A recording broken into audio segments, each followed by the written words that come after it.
Hello friends. Training Course Olayshe. Department of Women Resource Development Bara 2025-26 Session Laka. Second Batch Training Program Koroni Maki kan applicants ko invite kure ase. Interested thaka manu kan apply kure bole bari. Duita course ase.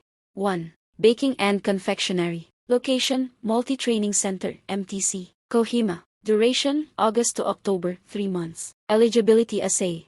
Educational Qualification Class 10 Pass. Salto, 18 to 35 years, as on July 31, 2025.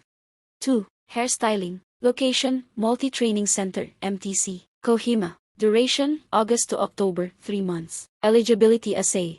Educational Qualification Class 10 Pass. Salto, 18 to 35 years, as on July 31, 2025.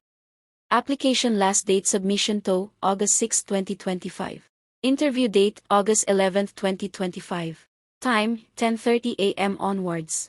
Venue Directorate Office, Marima, Kohima.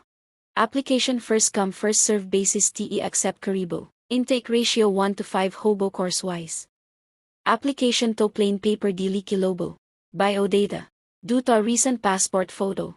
Self-attested mark sheet. Birth certificate. ST certificate. Indigenous certificate. Application address Kurebo, Director, Women Resource Development. Interested candidates before August 6 apply Kure Lobby. Thanks for watching.